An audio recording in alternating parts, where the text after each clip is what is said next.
오늘 말씀은 레위기 13장 1절에서 8절입니다. 제가 가지고 있는 구약 성경은 162쪽입니다. 레위기 13장 1절에서 8절까지 교독하시겠습니다. 여호와께서 모세와 아론에게 말씀하여 이르시되 만일 사람이 그의 피부에 무엇이 돋거나 뾰루지가 나거나 색점이 생겨서 그의 피부에 나병 같은 것이 생기거든 그를 곧 제사장 아론에게나 그의 아들 중 한 제사장에게로 데리고 갈 것이요 제사장은 그 피부의 병을 진찰할지니 환부의 털이 휘어졌고 환부가 피부보다 우묵하여졌으며 이는 나병의 환부라 제사장이 그를 진찰하여 그를 부정하다 할 것이요 피부에 색점이 희나 우묵하지 아니하고 그 털이 희지 아니하면 제사장은 그 환자를 이래 동안 가두어 둘 것이며 이래 만에 제사장이 그를 진찰할지니 그가 보기에 그 환부가 변하지 아니하고 병색이 피부에 퍼지지 아니하였으면 제사장이 그를 또 이래 동안을 가두어 둘 것이며 이래 만에 제사장이 또 진찰할지니 그 환부가 열거졌고 병색이 피부에 퍼지지 아니하였으면 피부병이라 제사장이 그를 정하라 할 것이요 그의 옷을 빨 것이라 그리하면 정하리라.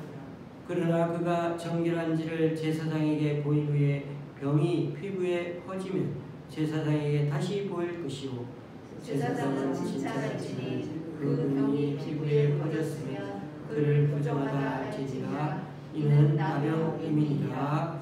아멘.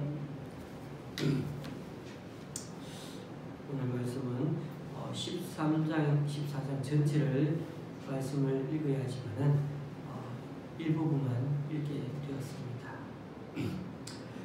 레위기 말씀은 출애굽기 때 시내산에서 언약을 맺고 율법을 받으면서 같이 행했던 그 예식들이 기록되어 있는 말씀입니다. 그러다 보니 제사와 정결법, 절기 같은 얘기들이 대부분 나오고 있습니다. 그래서 제사법 오늘 말씀 같은 경우는 우리가 지금까지 얘기 나눈 것 같은 경우는 제사법 얘기가 끝나니까 정결법 얘기를 우리는 지금 이렇게 계속해서 묵상하고 있는 중입니다. 이제 조금 있으면 정결법 얘기가 끝나고 16장에는 속죄일과 피 얘기가 나옵니다. 이게 전반부의 끝이라고 말씀드렸죠. 우리가 이제 나중에 8월에 가서는 또다시 레위기 말씀을 나누게 될 텐데요. 그때는 또다시 후반부에 18장부터 보는데 그게 성결법과 제사법 얘기가 또 나옵니다. 이렇게 좀 복잡한 얘기처럼 나열되어 있지만은 레위기는 자꾸 정리해서 이해하다가 보면은 그나마 레위기 전체가 무엇을 설명하려고 하는지를 좀 알 수가 있습니다. 그래서 제가 계속해서 전체 얘기를 구조 얘기를 말씀드리고 있는 겁니다. 레위기 전반부는 딱 4가지 이야기를 하려고 한다고 말씀드렸죠. 4가지. 첫 번째는 5대 제사, 두 번째는 제사장, 세 번째는 정결법, 네 번째는 대속죄일. 이 대속죄일을 설명하기 위해서 제사법도 제사장 역할도 그리고 정결 규례도 알아야 하는 것입니다. 11장부터 15장까지가 이 정결법에 대한 얘기가 나오고 나중에 18장에서 20장까지 또 한 번 더 정결법, 성결법 얘기가 또 나옵니다. 그렇게 치면 총 8장에 걸쳐 나오는 이 정결법 또는 성결법 얘기이지만 그런데 잘 살펴보면 그 주제들이 다 다릅니다. 11장에서는 제물로 또는 식용으로 쓰이는 그 짐승들이 정결한 것과 그렇지 못한 것에 대해서 얘기를 하고 있었고 12장에서는 출산한 여인과 관련한 정결 규례를 살펴보았습니다. 오늘 우리가 다루는 정결법은 피부병입니다. 피부병. 예전에는 문둥병이란 말을 썼지만 요즘에는 이런 말을 사용하지 않는 게 상례입니다. 과거에는 문둥이 그러면 욕에 가까운 말이라서 상대방에게 마음의 상처를 줄 수가 있습니다. 이제는 과학과 의료 기술이 많이 발전되어서 병의 원인을 알았으니까 병이라도 다 같은 병이 아니죠. 피부병이라고 그냥 우리는 총칭으로 그냥 부르는 것이 더 낫다고 보는 것입니다. 오늘 우리가 살펴볼 것은 13장과 14장입니다.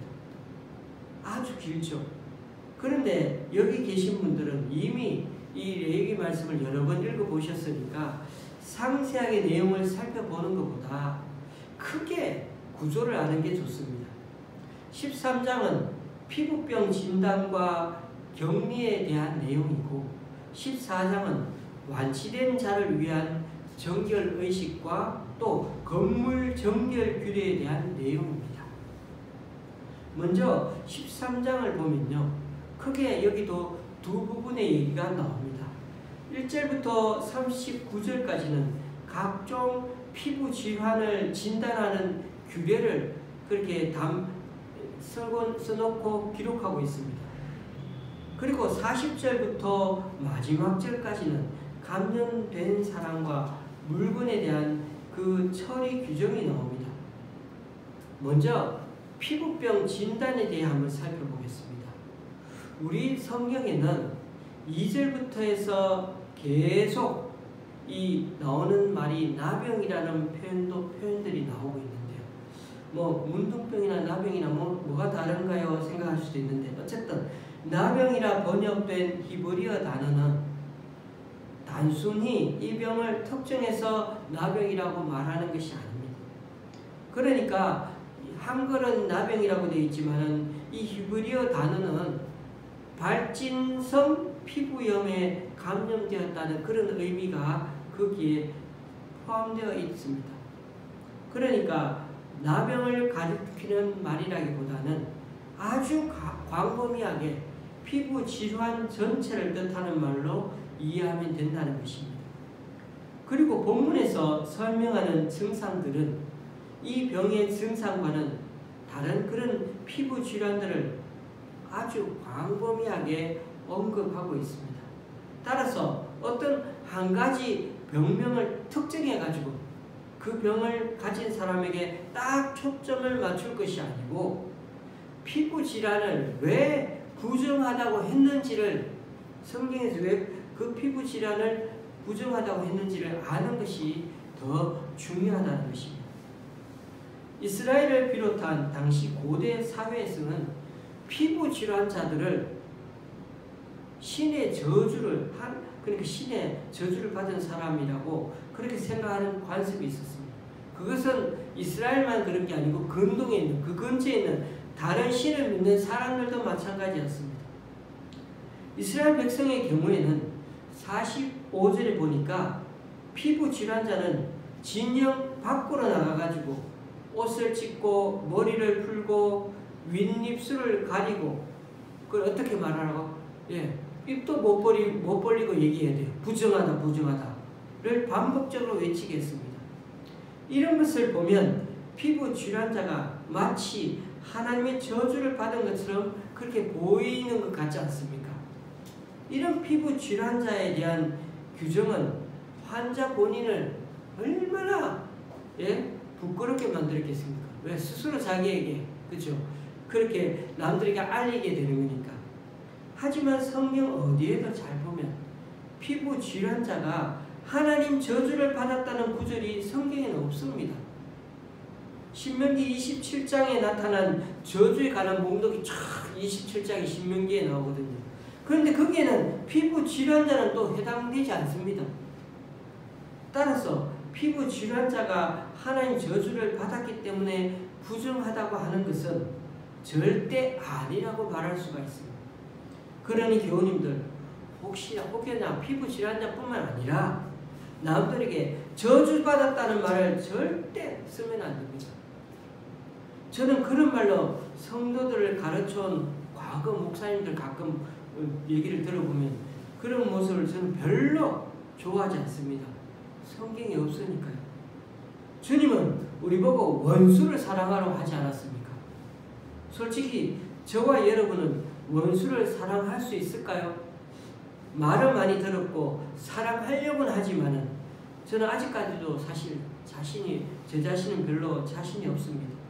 어떨 때는 그런 마음이 있었다가도 어떨 때는 그게 잘 안 됩니다. 그러면 원수는 사랑하지는 못할지언정 미워하거나 저주하지는 말아야 하지 않겠습니까?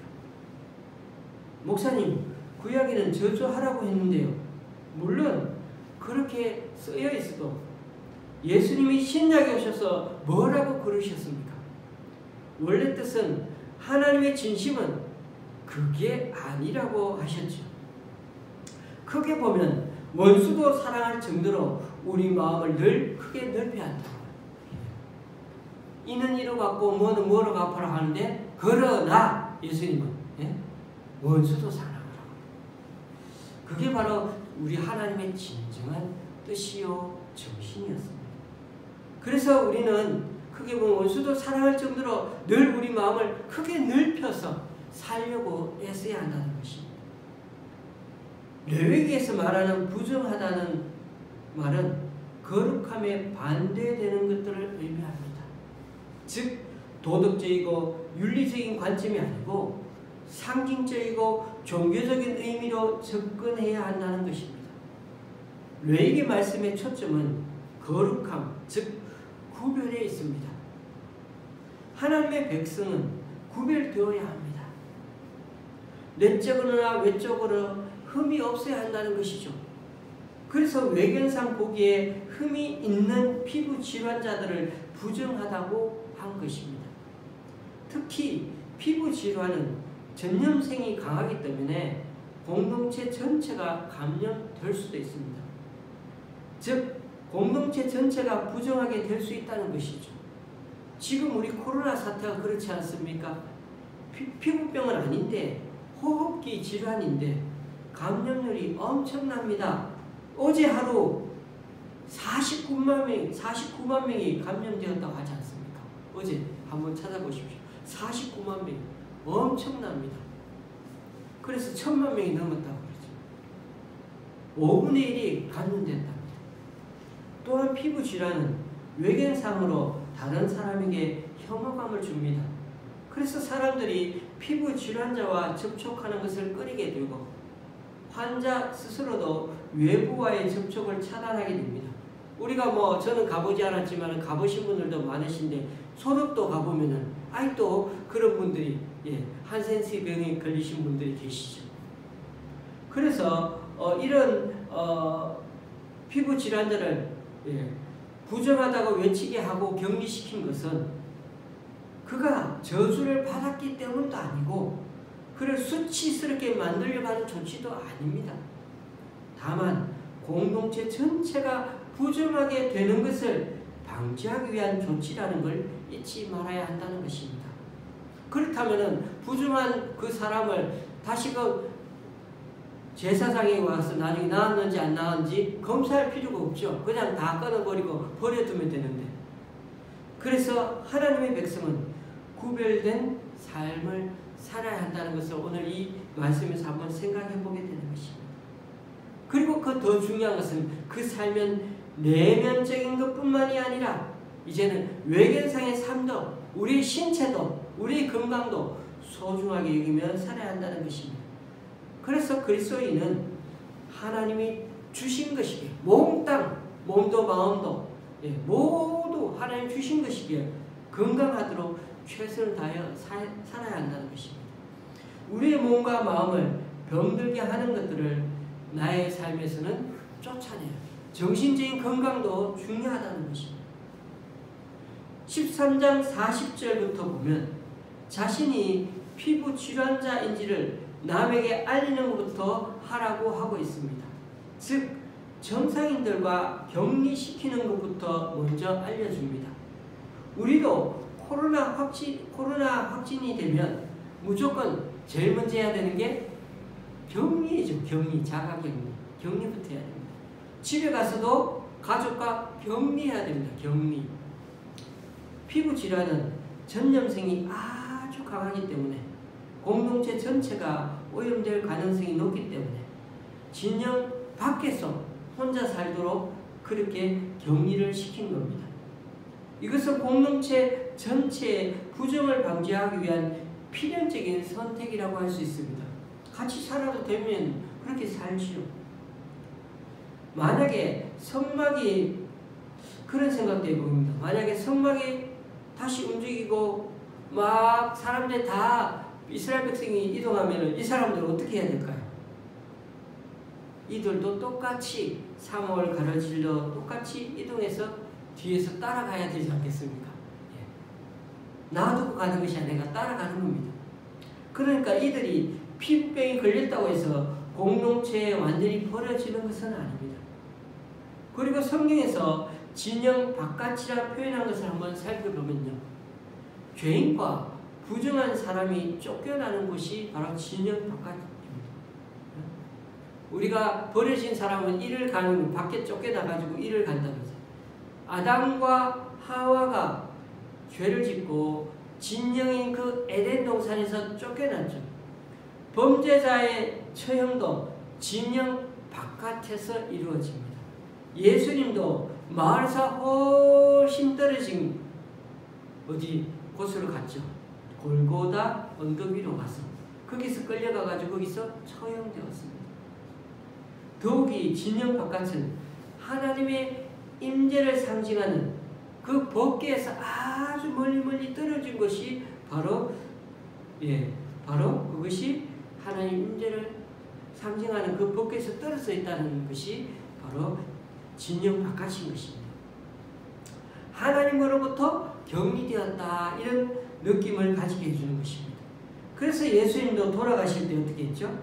엘리 엘리 라마 사박다니 나의 하나님 어찌하여 나를 버리셨습니까? 라고 부르짖지 않습니까? 어떻게 보면 너무 서러워서 너무 마음이 답답해서 그렇게 하나님 앞에 부르짖지 않습니까? 이것을 경험한 성경의 인물이 있는데 우시아 왕이 있습니다. 그는 아주 강성해졌을 때는 교만해져서 제사장이 해야 할 일인 분향하는 일을 자신이 하려고 하다가 하나님 징계를 받아가지고 이마에 피부 질환이 생겼죠. 그래서 결국은 그는 죽는 날까지 피부 질환자로 별궁에 격리되어 살았죠. 여기는 이 역대하는 이렇게 나오지만은 열왕기하 15장에 보면은 아사랴가 그랬다고 그렇게 아샤라 왕이 그랬다고 거기 또 그렇게 표현되어 있습니다. 어쨌든 그런 점에서 피부 질환을 낫게 하는 조치는 오늘 성경 말씀을 이 레위기를 계속 읽어봐도 따로 없습니다. 계속해서 격리시키고 떨어지게 만들고 마치 그것이 서럽게 여겨질 정도로 버려둠게 느껴질 정도로 그렇게 느껴질 정도로 했다는 것이죠. 그래서 우리는 항상 이것을 몸으로는 하나님 앞에 몸으로는 백성들 공동체에 버려지게 된 것처럼 보이지만 또 한편으로는 영적으로는 하나님과 죄로 인해서 끊어짐을 당했다는 그런 두 가지의 이중적인 의미를 우리가 보게 되는 것입니다. 어쨌든 오늘 이 피부 질환을 통해서 하나님의 뜻을 계속해서 깨닫게 되는 것은 이들이 단지 입었던 의복을 불사르고 하는 것 외에는 다른 방법이 없다는 것입니다. 낫게 하는 방법, 어떤 방법도 여기에 기록되어 있지 않다는 것입니다. 이후에 14장에서 언급하는 정결 예식에서도 보면 피부 질환을 낫게 하는 과정은 전혀 없고 그저 공동체 안으로 다시 들어오려면 어떻게 해야 되냐? 예식을 거쳐야 한다. 정결 예식을 거쳐야 한다. 다시 한번 진단을 받아야 된다 하는 얘기만 있을 뿐입니다. 그렇다면 피부 질환은 어떤 과정을 통해서 치료가 되는지 궁금해집니다. 단지 의복만 태우면 치료가 가능할 수도 있지만 그렇다고 모든 피부 질환이 치료된다고 볼 수 없기 때문이니까요. 여기서 격리 조치를 한 것은 조금 전에 우리가 얘기했던 위에 그 공동체 전체를 위한 것 외에 또 한 가지 중요한 의미가 숨어 있다는 것을 보여줍니다. 그것은 피부 질환의 치료에 대한 소망을 다른 어떤 데 둘 수가 없고 방법이 없으니까요. 하나님에게만 두게 하려는 것입니다. 피부 질환자가 공동체 내에 있으면 다양한 의료적인 도움을 받을 수는 있겠지만 진영 밖에 격리된 상태에서는 오직 하나님만 바라볼 수밖에 없습니다. 다른 누구의 도움도 받을 수가 없으니까요. 그리고 그 당시에 의료 시설이라는 게 없습니다. 그 당시에는 오직 유일한 게 격리하는 것밖에 없다는 것이죠. 이것이 진영과 격리시킨 또 다른 이유입니다.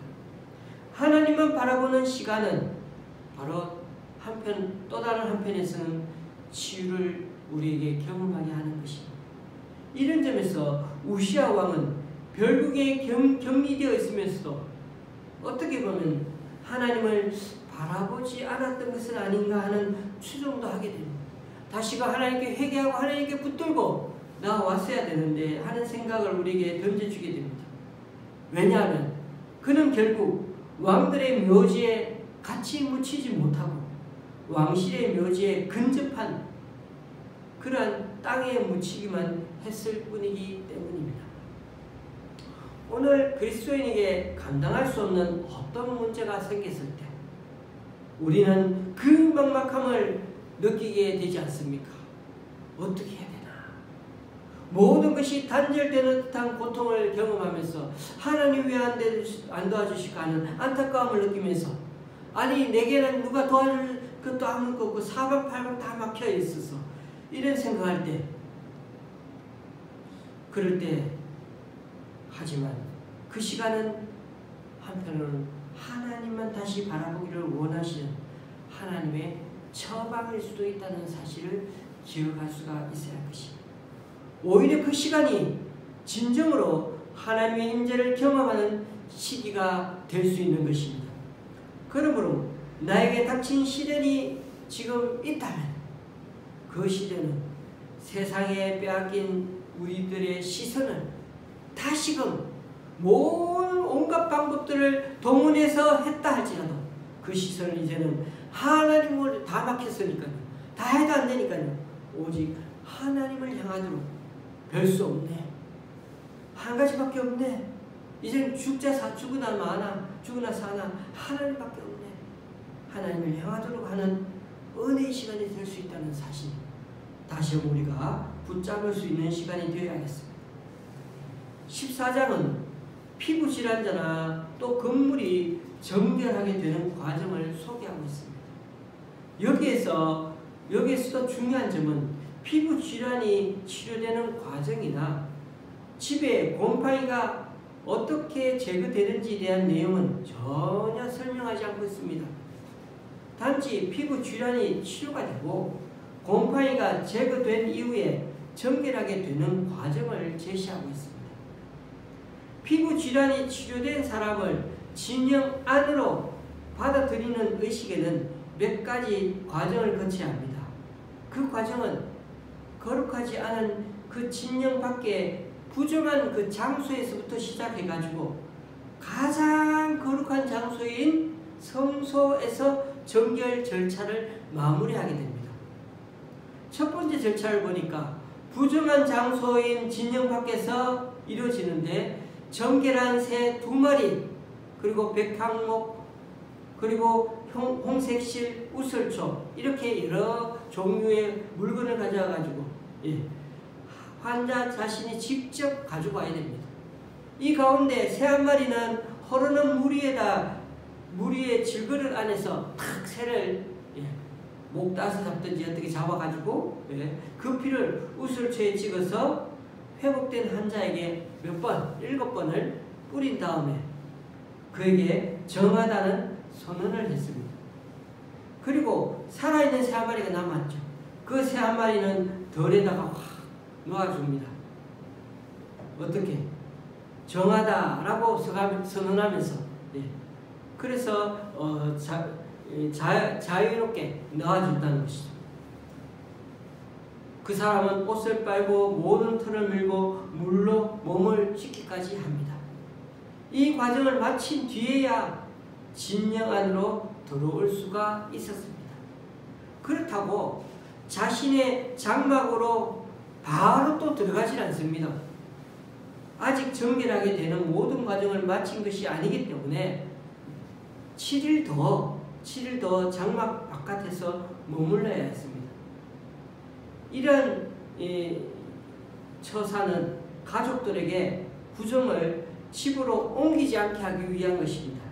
우리가 격리되면 요즘 일주일, 이전에는 막 2주일씩 이랬는데 요즘 일주일인가요? 하여튼 격리를 시켜놓죠. 7일째 되는 날에 다시 한번 몸에 있는 털도 다 밀고 옷도 빨고 몸을 물로 씻고 완전히 정하게 하고는 그래서 이제는 자유가 되는 것입니다. 그리고 8일째 되는 날에는 의무적인 제사가 있습니다. 속건제, 속죄제, 번제, 소제. 이 네 가지 제사, 그렇게 쉽게 말해서 제사를 다 드리는 겁니다. 완전한 공동체의 구성으로 회복될 수 있도록 제사를 드리는 겁니다. 그리고 제사의 제물은 어린 순양과 소제를 위한 곡식이 꼭 필요했습니다. 하지만 어린 순양을 준비할 경제력이 없는 사람, 꼭 이렇게 가난한 사람들 위한 배려가 늘 있습니다. 산비둘기나 집비둘기 새끼로 드릴 수 있도록, 어른 비둘기도 못 사면은 새끼도 살 수 있도록 그렇게 하는 것이죠. 이렇게 함으로 모든 정결의식에 누구든 싸게 사든지 어떻게 하든지 하더라도 누구든 꼭 드리겠죠. 가난한 사람이라도 꼭 드려야 하는 겁니다. 이 과정에서도 우리는 가난한 사람에 대한 배려가 있습니다. 제물에는 두 가지의 의미가 있습니다. 첫째는 하나님께 감사하며 하나님의 주권을 다 모두 인정하라는 것입니다. 가난한 사람들. 두 번째는요, 제사장의 분깃으로서 의미가 있습니다. 제사에 줄 것이 있어야 된다는 것이죠.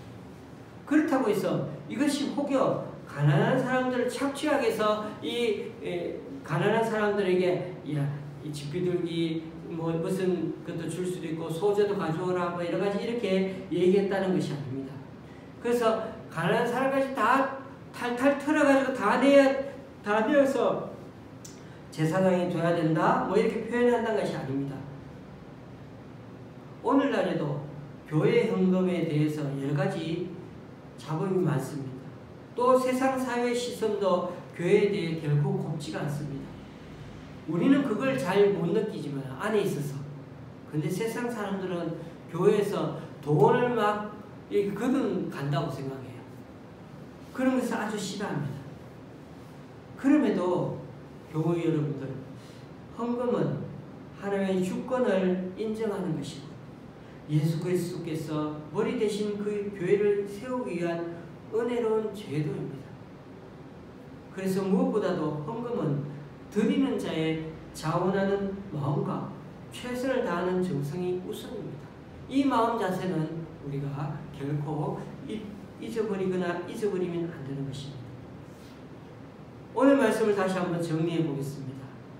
백성들에게 정결하라고 하시면서 왜 이렇게 피부병에 대해 유독 많이 얘기하고 있습니까? 그만큼 그 당시 사람들이 피부병에 많이 걸렸다는 것을 알 수가 있어요. 그만큼 그 당시 사막 기후와 연관이 많이 되어 있다는 것을 간접적으로 알 수가 있습니다. 그리고 무엇보다 그 당시에는 의료시설 자체가 없는 시대였습니다.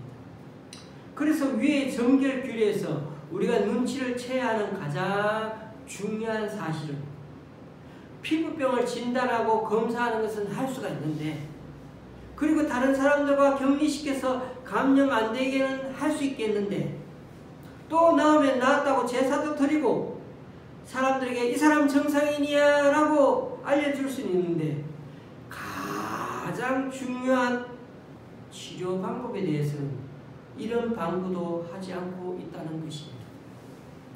우리나라에서도 피부병, 그 당시에는 그냥 문둥병이라고 우리 어르신들이 살아오실 때 그런 사람들 많이 있죠. 저도 뭐 경상도에 살았기 때문에 문둥이 자식이라고 얼마나 그런 그 병 얘기는 얼마나 지랄병도 한다. 뭐 그런 말들 참 많이 들었는데 그런데 또 너무 이제 그게 친근하게 쓰던 말이기도 합니다만은 겉으로 보면 진물이 다 흐르고 막 손도 얼굴과 손이 막 다 뭉개지고요. 정상인이 보면 그런 사람들 참 겁나 보이죠. 그래서 이런 사람들을 따로 격리시켜서 사는 마을들이 여기저기 많이 생겨났습니다. 저도 그 근처 병원에 간 적이 한 번 있었습니다. 제가 어릴 때 초등학생 정도 되었는가 생각이 잘 안 나지만 어릴 때였습니다. 몸에 뭐가 생겨서 피부과에 가서 약을 발랐는데 잘 낫지가 않더군요. 그래서 부모님이 다른 사람들에게 물어봤더니 문둥이들이 잘 가는 병원에 있는데 그 가면은 용하게 참 잘 낫는데 그래서 저도 부모님, 어머님이 아버님이 제가 부모님 따라 갔더니 근데 진짜 신기한 것이 거기 가서 받아온 연고 몇 번 안 발랐더니 금세 피부가 정상으로 돌아오더군요. 아주 오랜 얘기이지만은 참 신기하지 않습니까? 아마 모세 시대에도 이 연고 하나만 있어도 금방 병이 나을 사람들이 많았을 겁니다. 그러므로 부모님들 아무리 사람들을 부정하다 하고 격리시키고 심지어 집에 있는 물건에 악성 곰팡이까지 불로 다 태워도 그래도 병의 근원이나 곰팡이 자체를 완전히 제거하지는 못합니다. 심지어 제사장이 영적으로 중심이 되어 정결의식도 치르고 진찰도 하고 병이 나았다는 선언까지도 하지만 중요한 것은 그 병을 치료하지는 못한다는 사실입니다. 오직 우리의 대제사장 되시는 예수 그리스도 그분은 우리의 죄를 더 정확하게 진찰하시고 진단하십니다. 우리를 우리보다 더 잘하십니다. 그래서 우리 죄 위에 친히 제물되어 주시되 영단번의 제사, 즉 단 한 번의 완전한 제물, 흠도 없고 점도 없는 어린 양 제물로 죽으셔서 그 피제사가 영원히 그 효력 있게 하셨습니다. 그 영원한 속죄의 제사로 인해서 우리를 죄의 병에서 아니 병의 근원에서 영원히 벗어나게 해 주셨습니다. 그래서 대제사장 예수 그리스도의 중보는 언제나 효력이 있습니다. 언제든 예수 그리스도의 이름으로 기도하면 우리의 기도를 들어주시고 마치 제사의 향기가 하늘로 흠향해서 올라가듯이 우리의 기도를 받으시는 분이 예수 그리스도여 하나님이십니다. 오늘도 이 말씀이 우리 각자에게 큰 은혜가 되어서 우리들 삶 속에서 늘 정결하게 늘 죄의 영향력에서 벗어나서 내 이익을 위해 죄를 짓지 않고 살기를 원합니다. 오로지 내 생각만 맞다고 남을 욕하거나 다른 집단이나 사람들을 미워하지 마십시오. 죄가 우리 마음에 생기고 또 뱀이 다리를 털고 눌러 앉아있듯이 오랫동안 우리 생각과 우리 마음에 늘 머물지 않도록 죄가 머물지 않도록 늘 선한 생각, 늘 주님의 은혜 가운데 거하는 저와 여러분의 삶이 될 수 있기를, 정결한 생활이 될 수 있기를 주의 이름으로 간절히 축원합니다. 기도하시겠습니다. 주님 감사합니다. 오늘도 우리 가운데 선한 마음 주시고 늘 주님 생각하며 살게 하여 주시옵소서. 세상이 참 악합니다. 코로나19처럼 우리들 가운데 나쁜 말과 악한 행위들은 금방 퍼지고 너무나 쉽게 사람들에게 영향을 주며 삽니다. 우리들 마음과 생각을 지켜주시고 우리들 입을 지켜주셔서 늘 선한 마음, 축복하고 격려하는 말, 은혜로운 말을 많이 하게 하여 주시옵소서. 그리하여 우리의 정결하고 정직한 삶의 모습을 보고 세상 사람들도 주님의 살아계심을 믿고 또 주님께로 돌아오는 역사가 일어나게 하여 주시옵소서. 예수님의 이름으로 기도드리며 이제 우리 모두 주님께서 가르쳐 주신 기도를 한 목소리로 함께 기도하오니 하늘에 계신 우리 아버지여 이름이 거룩히 여김을 받으시오며 나라에 임하오시며 뜻이 하늘에서 이룬 것 같이 땅에서도 이루어지이다. 오늘날 우리에게 일용할 양식을 주옵시고 우리가 우리에게 죄 지은 자를 사하여 준 것 같이 우리 죄를 사하여 주옵시고 우리를 시험에 들게 하지 마옵시고 다만 악에서 구하옵소서.